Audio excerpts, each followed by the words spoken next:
ಇವತ್ತು ಬಳ್ಳಾರಿಯಲ್ಲಿ ವಿಶ್ವ ಹಿಂದೂ ಪರಿಷತ್ ಮತ್ತು ಎಲ್ಲ ಸಂಘ ಪರಿವಾರದವರೆಲ್ಲ ಪ್ರತಿಯೊಬ್ಬರು ಕೂಡ ನಾವಿಲ್ಲಿ ಸೇರಿದ್ದೀವಿ.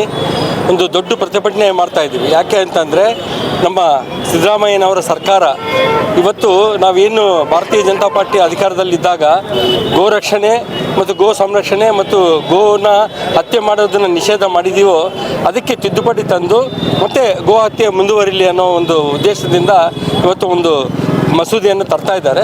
ಅದರ ವಿರುದ್ಧ ನಾವು ಇವತ್ತು ಹೋರಾಟಕ್ಕೆ ಇಳಿತಿದ್ದೀವಿ. ವಿಶ್ವ ಹಿಂದೂ ಪರಿಷತ್ನವರಾಗಿರ್ಬೋದು, ಪ್ರಾಣಿ ಪ್ರೇಮಿಗಳಾಗಿರ್ಬೋದು, ಅವರೆಲ್ಲರೂ ಸಹಿತ ಎಲ್ಲಿ ಗೋಗಳನ್ನು ಹಿಡಿದು ಕಟಕರಿಗೆ ಸಾಗಿಸುವಂಥ ಮಾಹಿತಿ ತಿಳಿದಾಗ ಅದನ್ನು ಹಿಡಿದು ಪೊಲೀಸರಿಗೆ ಒಪ್ಪಿಸುವಂಥ ಕೆಲಸ ನಮ್ಮೆಲ್ಲ ಹಿಂದೂ ಕಾರ್ಯಕರ್ತರು ಮತ್ತು ಪ್ರಾಣಿ ದಯಾ ಸಂಘದವರು ಮಾಡಿದಾಗ ಅದಕ್ಕೆ ಕಾನೂನು ಸಂರಕ್ಷಣೆ ನೀವು ಮಾಡಬೇಕಾಗಿದ್ದು, ಅಂಥದ್ದು ನೀವು ಮಾತಿನ ಮೂಲಕ ಆ ಕಾನೂನನ್ನು ಸಡಿಲಗೊಳಿಸಿ ಆ ಒಂದು ಗೋಮಾತೆಗೆ ಹಿಂಸೆ ಆಗುವಂಥದ್ದು ನೀವು ಮಾಡ್ತಾ ಇದ್ದೀರಿ. ಅಂಥ ಕಾಯ್ದೆಯನ್ನು ನೀವು ತಿದ್ದುಪಡಿ ಮಾಡಬಾರ್ದು. ಇವತ್ತೇನು BJP ಸರ್ಕಾರ ಆ ಗೋಮಾತೆಯನ್ನು ರಕ್ಷಣೆ ಮಾಡಲಿಕ್ಕೆ ಗೋ ಹತ್ಯೆ ನಿಷೇಧವನ್ನು ಮಾಡಿದೆ, ಅದನ್ನೇ ಮುಂದುವರಿಸಬೇಕಾಗಲಿ.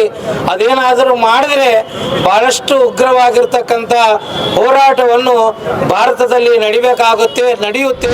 ಬಳ್ಳಾರಿ ನಗರ ಅಧ್ಯಕ್ಷ ವಿಶ್ವ ಹಿಂದೂ ಪರಿಷತ್. ಈಗ ಇರುವ ಸರ್ಕಾರ ಗೋ ರಕ್ಷಣೆ ಬಗ್ಗೆ ಕೆಲವು ಕಾಯ್ದೆಗಳು ತರ್ತಾ ಇದೆ. ಈ ಚಳಿಗಾಲ ಅಧಿವೇಶನದಲ್ಲಿ ಕೆಲವೊಂದು ತಿದ್ದುಪಡಿ ಮಾಡ್ತಾ ಇದ್ದಾರೆ.